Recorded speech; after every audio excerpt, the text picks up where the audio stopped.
Bem-vindos a mais tutorial do Alimento Diário. Soyez les bienvenus à un nouveau tutoriel de la nourriture quotidienne.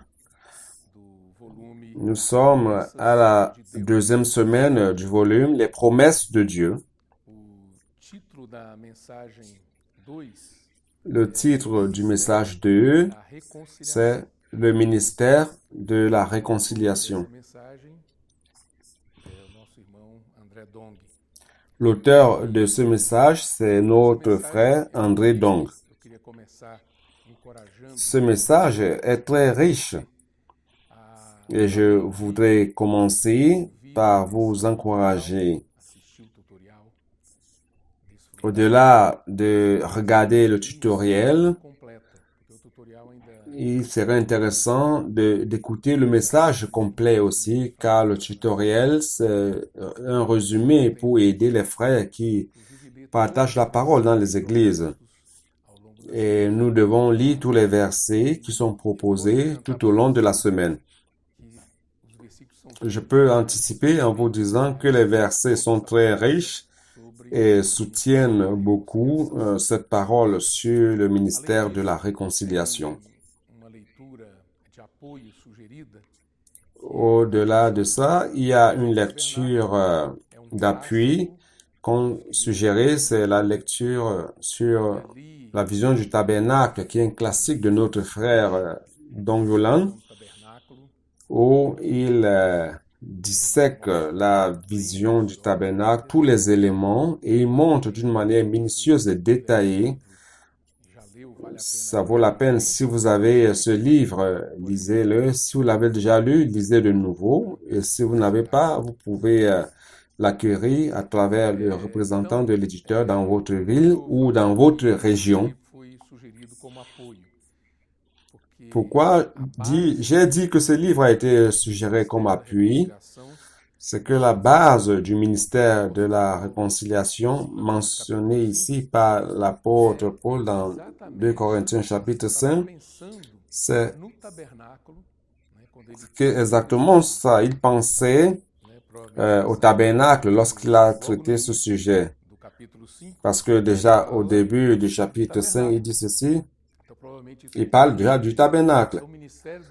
C'était probablement dans sa pensée. Donc le ministère de la réconciliation est en rapport à la vision du tabernacle.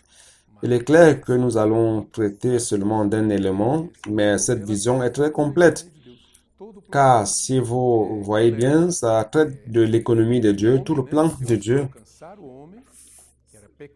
qui montre que Dieu veut atteindre l'homme qui était pécheur, loin de lui, et il veut amener cet homme dans son intimité pour participer à sa gloire. Dans la vision du tabernacle, il y a quelque chose d'extraordinaire.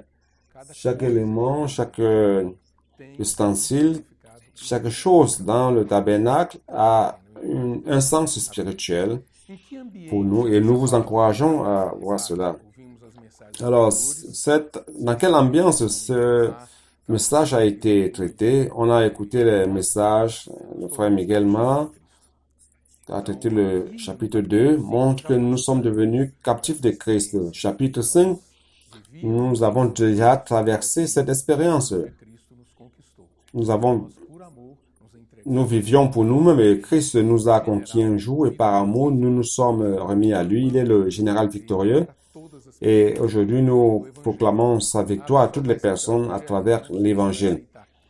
Est-ce que les personnes vont accepter l'Évangile? Nous ne savons pas, mais le fait est que nous allons prêcher l'Évangile à toutes les personnes. Certains vont l'accueillir et d'autres non, mais notre rôle est de prêcher l'Évangile. Paul a dit, j'ai planté, Apollos a arrosé et la croissance vient de Dieu.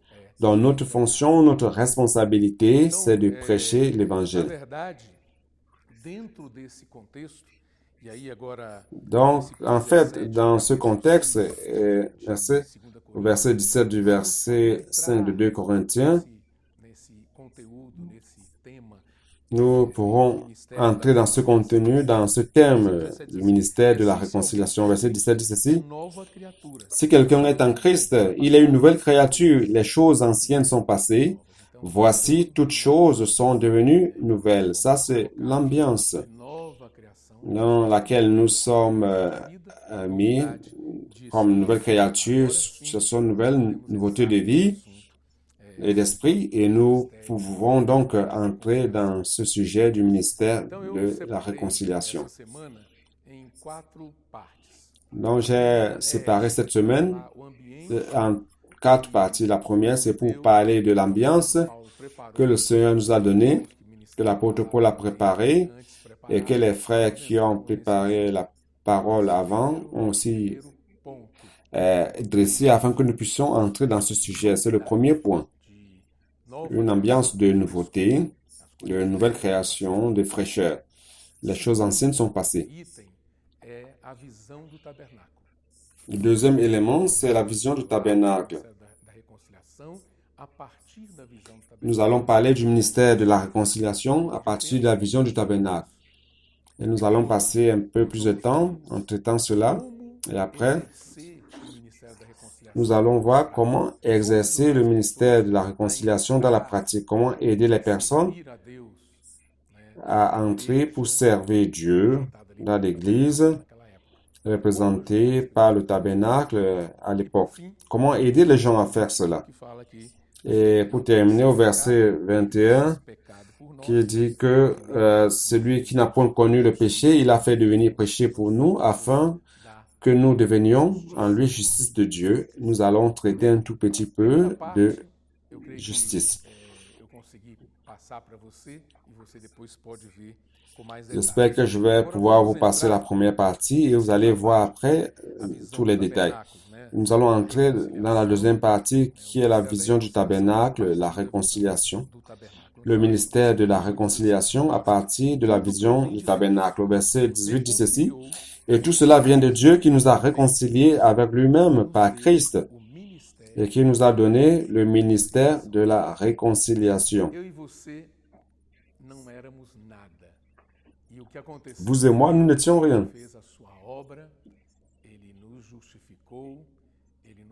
Ce qui s'est passé, c'est que Dieu a fait son œuvre, il nous a justifiés, il nous a sanctifiés, il nous a préparés et il nous a donné le ministère de la réconciliation. Et quel est le contenu de ce ministère? Verset 19 dit ceci: car Dieu était en Christ, réconciliant le monde avec lui-même, en n'imputant point aux hommes leurs offenses, et il a mis en nous la parole de la réconciliation. Donc, le contenu du ministère de la réconciliation, c'est la parole de la réconciliation. Et nous devons maintenant être aidés à voir ce sujet du ministère de la réconciliation à partir de la vision du tabernacle. Pourquoi? Parce que, comme j'ai dit, c'est la vision de tout le plan de Dieu, de toute l'économie de Dieu. Alors, où est la place du ministère de la réconciliation ici? Dans le tabernacle, c'est parce qu'après on peut mettre l'image du tabernacle afin que vous puissiez voir et accompagner. Nous avons donc à l'entrée l'autel de l'Holocauste, le premier élément. Après, on a le bassin. Donc, l'autel de l'Holocauste était fait de bois d'acacia et revêtu de bronze. Après, on a le bassin qui est de bronze. Donc, le bronze dans la Bible représente le jugement de Dieu. Et l'autel de l'Holocauste, ou le sacrifice, était là afin que le sacrificateur reçoive les personnes, les pécheurs, qui puissent recevoir les offrandes de ces personnes-là qui étaient des animaux, des bovins, des grands bétails, petits bétails, les oiseaux. Ils devaient recevoir donc là ces sacrifices sans défaut, car ces sacrifices ne pouvaient pas avoir des défauts, car ils représentaient Christ dans l'Ancien Testament. Donc, ils ne pouvaient pas avoir de défauts. Ils recevaient donc ces animaux, ces sacrifices, ces offrandes, et les immolaient, et coupaient en pièces, et mettaient sur l'autel de l'Holocauste, et ce sacrifice était brûlé. Et donc, une odeur agréable montait vers Dieu. Donc, l'Holocauste dans la Bible, si vous voyez dans le livre de Lévitique, C'est l'une des offrandes qui est seulement pour Dieu. Ça n'a rien à voir avec l'homme, c'est pour Dieu. Donc, toute offrande là-bas, et avant de remettre cela au sacrificateur, l'homme, le pécheur, devait mettre sa main sur la tête de l'animal. Cela montrait qu'il s'identifiait à cet animal, et cet animal le remplaçait, le substituait, c'est-à-dire que c'est lui qui devait mourir, mais l'animal a été sacrifié à sa place. Donc, l'identification et la substitution, c'est une expérience merveilleuse qui montre aussi notre expérience avec le Seigneur. Il est celui qui nous a substitués. Il est mort à ma place et à ta place. C'est l'expérience de l'autel, de l'Holocauste. Il s'est offert à Dieu pour vous et pour moi. Donc, après que le sacrificateur ait fait ce sacrifice, sur la table, sur l'autel de l'Holocauste, il allait au bassin et il se lavait, le bassin de bronze. Après s'être lavé, il pouvait entrer dans le sanctuaire. Le tabernacle, proprement dit, qui est composé du lieu saint et le saint des saints. Donc le parvis, c'est à l'extérieur.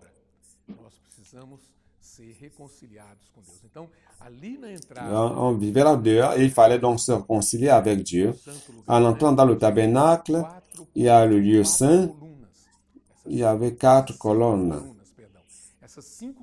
Pardon, 5 colonnes. Ces 5 colonnes représentent les ministres de la Nouvelle Alliance. Ce sont les ministres de la réconciliation. Donc, ces ministres invitent les personnes à entrer dans le lieu saint. Ça ne sert à rien si vous avez déjà traversé l'expérience de l'autel de l'Holocauste et ils préfèrent rester là. Il y a des gens qui préfèrent rester là dehors. Ça ne sert à rien de rester dehors. Vous devez entrer. Dans le ministère, les ministres de la réconciliation représentés par ces 5 colonnes invitent les personnes à entrer pour avoir une expérience plus intime et participer au service du Seigneur, c'est-à-dire le service de l'Église. Donc là, quand il entre dans le tabernacle, dans le lieu saint, il y a la table avec les pains de proposition, les pains de présence, les pains de proposition. Et nous avons les pains sur la table. Et cette table représente 2 choses précieuses. Premièrement, la table du Seigneur, nous participons aux réunions. Nous avons à chaque premier dimanche, à chaque premier jour de la semaine, chaque dimanche, nous avons la table du Seigneur et la rupture du pain. Cette table, pour nous, représente tout ce que le Seigneur a fait pour nous. Nous rappelons de lui, nous le remercions, nous louons Dieu pour tout cela et nous déclarons aussi notre unité avec les frères. C'est ça la table du Seigneur, représentée par cette table dans le lieu saint. Et une autre chose que la table représente aussi, c'est la réunion de maison ou la réunion des groupes familiaux. Ce sont les petites réunions auxquelles nous pouvons participer, au cours duquel nous pouvons prendre soin les uns des autres. Tous pourront être alimentés de la parole, tous pourront participer, prier, car ce sont des petites réunions et chacun pourra donner sa contribution pour l'édification de l'Église. Donc, c'est un service qui est très précieux que nous trouvons juste à l'entrée du lieu saint. Et de l'autre côté, nous avons le chandelier d'or. Donc, ce chandelier d'or représente la parole du Seigneur qui nous est enseignée tout le temps. Le Seigneur, Dieu se dispense en nous à travers sa parole et nous devons valoriser cette parole. Tant sur son aspect fondamental que sur son aspect fondamental prophétique, car la parole prophétique nous donne la direction pour avancer, nous apporte la révélation du Seigneur. Parfois, vous ne comprenez pas bien ce que la Bible veut dire, mais la parole prophétique révèle et aussi donne une bonne direction au peuple de Dieu. après être passé par l'expérience de la parole, du chandelier, nous avons l'autel de l'encens. C'est fait en or. Cet autel de l'encens, je voudrais passer un temps avec vous pour parler de cet autel. Apocalypse, chapitre 5, verset 8. Nous voyons ceci. Quand il eut pris le livre, les 4 êtres vivants et les 24 vieillards se prosternèrent devant l'agneau, tenant chacun une harpe et des coupes d'or remplies de parfums qui sont les prières des saints. Donc cet autel de l'encens représente les prières de l'Église. Nous devons valoriser les prières de l'Église. Et plus important encore, les prières doivent avoir Christ ajouté en elles. Donc cet encens, c'est Christ ajouté à nos prières. Et lorsque nous prions, il y a un parfum agréable qui monte vers Dieu et Dieu accepte nos prières, notre intercession, nos actions de grâce. Donc, c'est très important que nous ayons toujours Christ ajouté à nos prières. Nous ne pouvons pas prier n'importe comment. Il y a des personnes qui prient avant les repas, ils font cette prière rapide juste pour pouvoir manger. Ou d'autres qui font des prières kilométriques. Et comptent l'histoire de la Bible, de Genèse à Apocalypse. Mais la prière authentique, c'est celle que nous faisons dans la présence du Seigneur. Et nous avons Christ additionné à elle. Nous devons invoquer le nom du Seigneur, retournant notre cœur vers lui. Et il sera donc la rédaction de notre prière. Nous allons pouvoir faire la prière selon sa volonté et non selon nos sentiments. Et au chapitre 8 de l'Apocalypse aussi, verset 3, nous avons ceci. Et un autre ange vint et s'éteint sur l'autel, et il y a un encensoir d'or. On lui donna beaucoup de parfums afin qu'il les offrît, comme les prières de tous les saints sur l'autel d'or qui est devant le trône. Donc, si nous prions d'une manière adéquate, ce qui va se passer, c'est que ça va faire mouvoir le bras de Dieu, sa main, et il pourra donc faire sa volonté sur terre.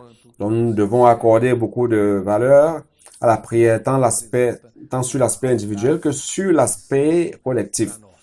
C'est cela le sens de l'autel de parfum pour nous. Nous devons avancer un tout petit peu plus. Après l'autel de l'encens, nous avons 4 colonnes et un voile sur ces colonnes, séparant le lieu saint du Saint des Saints. Nous allons aussi prendre du temps pour parler de cela, n'est-ce pas? Ce voile était bordé avec l'image des chérubins. Donc, dans cette ambiance du Saint des Saints, pour entrer dans le lieu saint, du lieu saint pour entrer dans le Saint des Saints, c'était une ambiance spéciale de gloire remplie de la présence de Dieu. Et tout cela, c'était la gloire de Dieu. Il n'y avait pas un seul coin de ce lieu-là qui avait une ombre. C'était un lieu de lumière, complètement de lumière. Mais il y avait un voile pour y entrer. Et nous rendons grâce à Dieu, car il y avait 4 colonnes, et ces 4 colonnes représentent les ambassadeurs de Christ. C'est pour cela, ici dans 2 Corinthiens 5, 20,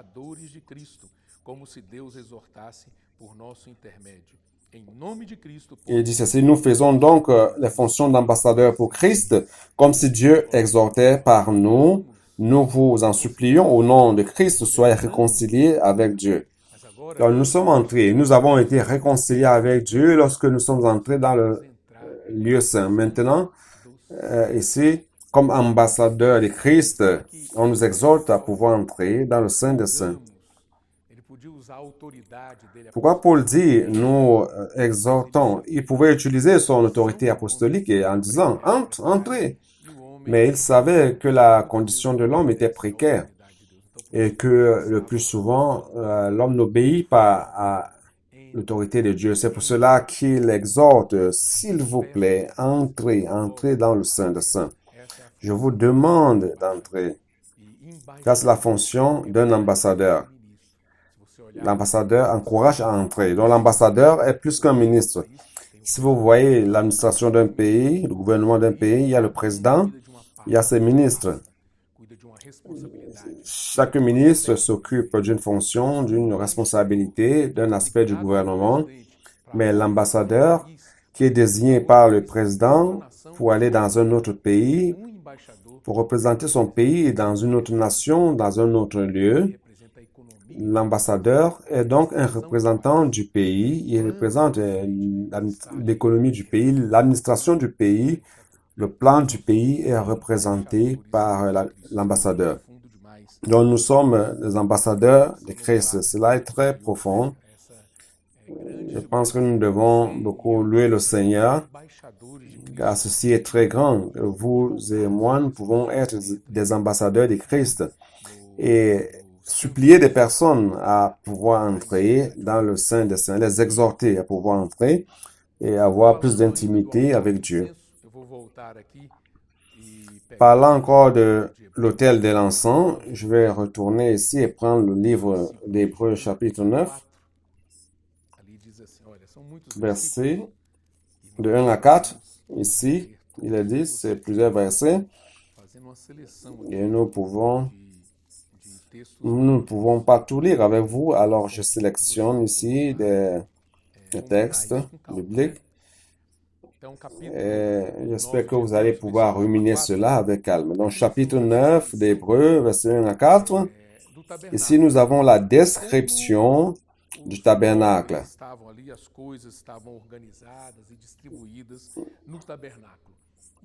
Et comment les meubles étaient organisés dans le tabernacle. Je voudrais vous faire ressortir quelque chose. En lisant Exode à partir du chapitre 25, nous avons toutes les orientations de Dieu à Moïse, comment serait le tabernacle, chaque élément, et comment les choses seraient mises dans le tabernacle.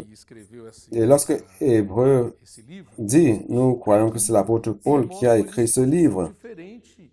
Ici, il montre une disposition différente de l'autel de l'encens. Il dit ceci, verset 2, un tabernacle fut en effet construit. Dans la partie antérieure, appelée le lieu saint, était le chandelier, la table et les pains de proposition. Derrière le second voile se trouvait la partie du tabernacle appelée le Saint des Saints, renfermant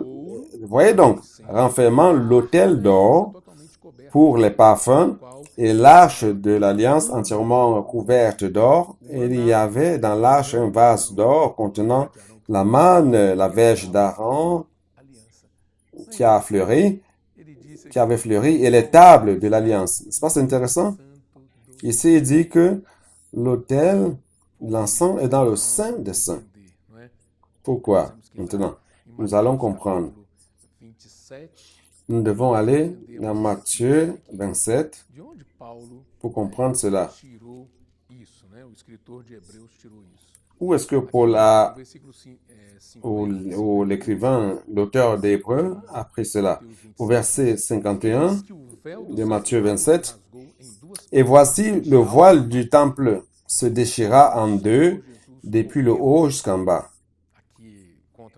Donc, lorsque le Seigneur Jésus est mort, ici, il raconte toute l'histoire, je n'aurai pas le temps de tout lire, mais il s'est passé quelque chose. En fait, il y a eu beaucoup de choses qui se sont passées, mais une chose très précieuse qui s'est passée. Le voile qui séparait le lieu saint des saints s'est déchiré du haut jusqu'en bas.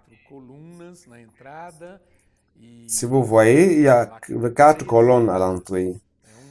Et nous pouvons dire qu'il y a 3 entrées. Chaque entrée, la première représentant le Père, au milieu le Fils et l'autre l'Esprit Saint. Mais c'est le Fils qui a été déchiré. Donc lorsqu'il est mort, le voile s'est déchiré depuis le haut jusqu'en bas.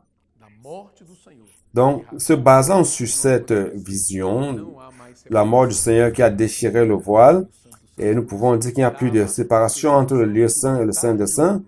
C'est pour cela qu'on avait la perception que l'autel d'encens, les prières de l'Église ayant Christ comme élément surajouté, se trouvent aussi dans le Saint des Saints. Cela est très riche.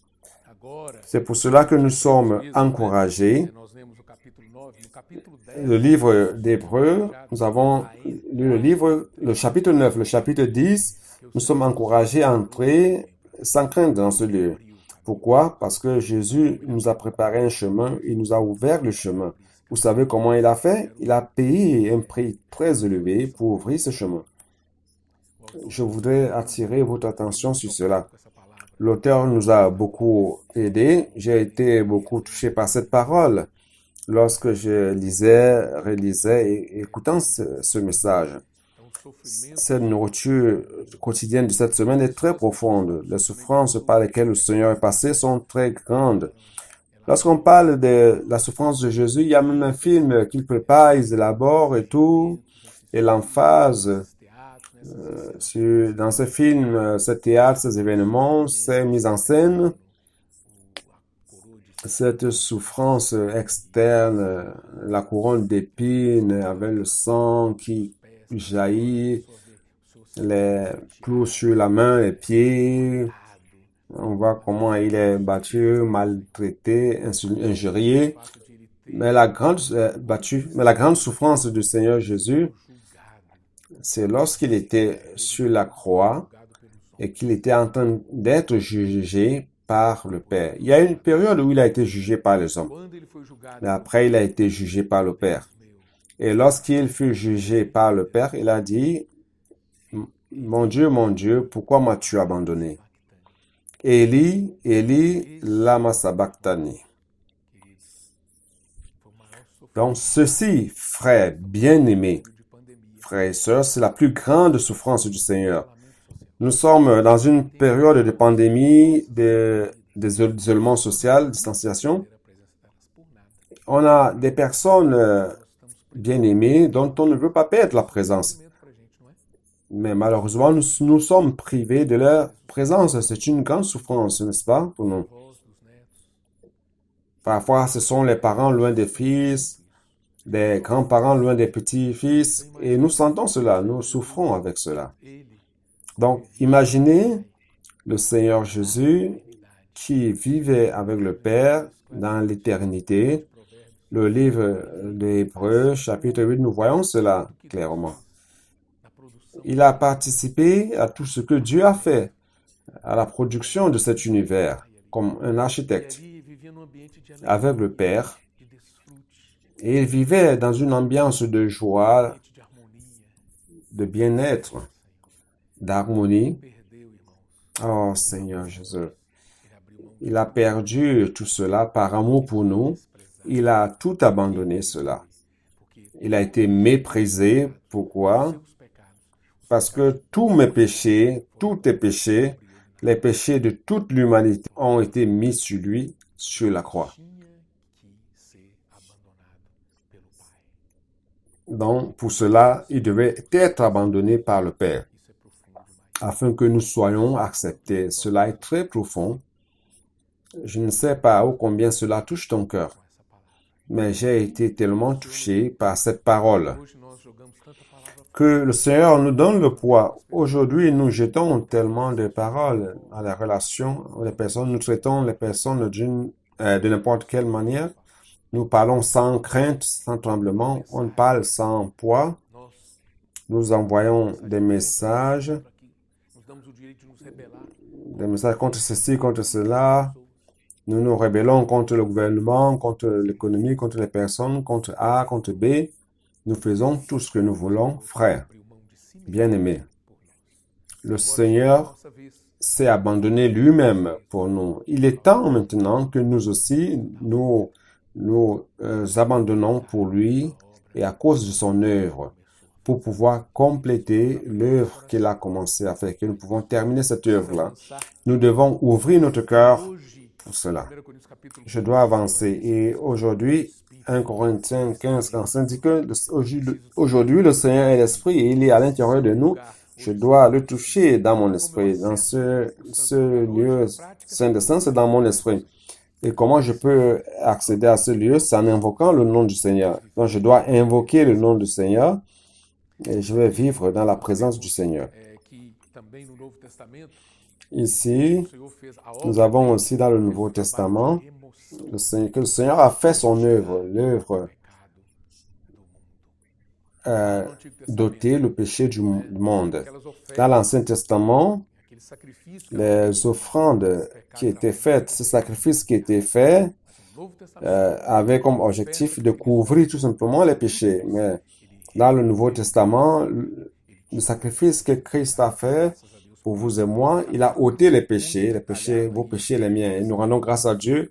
Il y a tous les détails dans cette semaine, dans la nourriture quotidienne de cette semaine. Un autre élément que je voulais traiter avec vous, le quatrième élément, premièrement, c'était l'ambiance que le Seigneur nous a donnée pour entrer dans ce fardeau, cette charge du ministère de la nouvelle, ce ministère de la réconciliation. Après, c'est la vision du tabernacle que j'ai survolé rapidement. Et le troisième élément, c'est comment faire entrer les personnes dans le tabernacle en pratique, d'une manière pratique. Nous devons amener l'évangile vers les personnes. Le Seigneur nous a donné des outils pour cela. Nous rendons grâce à Dieu, n'est-ce pas? Aujourd'hui, nous avons une pratique qui est très bien, très bonne. Puis-je prier pour vous? Avec l'isolement social, nous ne pouvons plus faire cela, mais on peut continuer à travers les réseaux sociaux. Puis-je prier pour vous à travers WhatsApp, Facebook? Puis-je prier pour vous? Instagram? Puis-je prier pour vous? LinkedIn? Puis-je prier pour vous?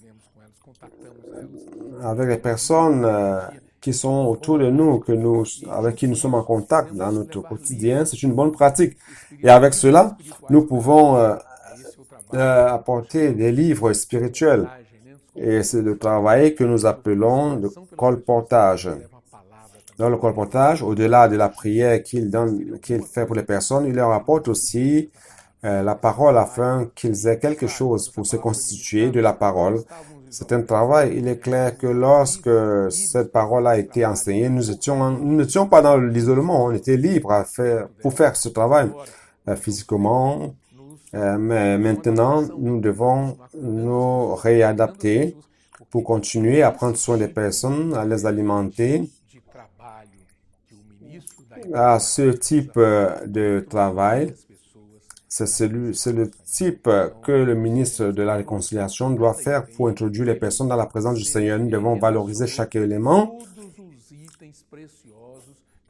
Il a mis en relation tous les éléments précieux que Dieu nous a donnés pour l'avancée de son œuvre. Chaque outil a comme objectif la prédication de l'Évangile, amenant l'Évangile vers les personnes et produisant des personnes préparées pour vivre dans la présence du Seigneur et devenir des vainqueurs. Nous devons avancer. Le prochain élément que je considère comme quatrième, le verset 21 de 2 Corinthiens 5 qui dit ceci. Celui qui n'a point connu le péché, il l'a fait devenir péché pour nous, afin que nous devenions en lui justice de Dieu. C'est le quatrième élément très précieux dont je voulais vous parler. Donc, justice dans la Bible, c'est en relation aux vêtements. Donc, ce qui se passe, c'est que notre vêtement devant Dieu était des vêtements très mauvais, remplis de péchés, d'impuretés, de faiblesses. Notre vêtement devant Dieu était répugnant. Mais le Seigneur, un jour, est mort pour nous. Il nous a donné sa vie. Il a été fait de la part de Dieu justice pour nous. Il est devenu justice de la part de Dieu. Et il est devenu justice pour nous. Un Corinthiens 1:30 qui dit cela, il est devenu justice, c'est-à-dire qu'il nous a revêtus. En nous, il n'y avait que la honte. Il est venu nous couvrir lui-même. Il nous a justifiés. Mais si nous voyons le psaume 45, verset 13, nous voyons quelqu'un qui voulait entrer dans la présence du roi. Et cette personne devait avoir deux types de vêtements. Premier vêtement qui est couvert et l'autre est brodé. Je voudrais toucher ce sujet, traiter ce sujet pour conclure la charge. Le ministre de la Réconciliation, c'est celui qui a un deuxième vêtement brodé. Pourquoi? Afin que nous puissions entrer dans la présence de Dieu. Pour manger au banquet avec le Seigneur entré. Je voudrais lire avec vous Apocalypse 19, verset 7, qui dit ceci. Réjouissons-nous et soyons dans l'allégresse et donnons-lui gloire, car les noces de l'agneau sont venues et son épouse s'est préparée. Verset 8. Et lui a été donné de se revêtir d'un fin lin éclatant pur, car le fin lin, ce sont les œuvres justes des saints. Alors, c'est quoi le lin fin? C'est quoi ce deuxième vêtement? Ce sont les actes de justice. C'est un aspect subjectif. Nous commettons beaucoup d'injustices, mais si nous voulons avoir le deuxième vêtement, nous devons laisser le Seigneur broder en nous ce vêtement. Et broder signifie recevoir des coups d'aiguille en aiguille. Donc, ça fait mal. Dans une relation conjugale, on connaît cela. Dans les relations familiales, on a soin des enfants, les enfants des parents, on connaît cela. Dans les lieux de travail aussi, chaque fois que nous sommes près des personnes, on ressent cela dans les services d'église aussi. Donc, ce sont plusieurs situations quotidiennes que le Seigneur utilise pour travailler en nous, pour broder. Et nous allons pratiquer l'acte de justice peu à peu afin de pouvoir entrer dans les noces. Vous voulez entrer dans les noces, la fête des noces, et participer à ce moment merveilleux. Il y a un épisode dans Matthieu 22 où quelqu'un était au banquet, mais n'avait pas le vêtement de noces. Chapitre 22 de Matthieu, je vais vous demander à lire. Et cette personne a dû être retirée de cette ambiance. Elle est sortie toute honteuse. Je voudrais vous poser la question suivante. Au retour du Seigneur, nous voulons avoir la tête haute ou alors être dans la honte ce jour-là et être retiré de cette ambiance. Je veux être la tête haute. C'est pour cela qu'aujourd'hui, je dois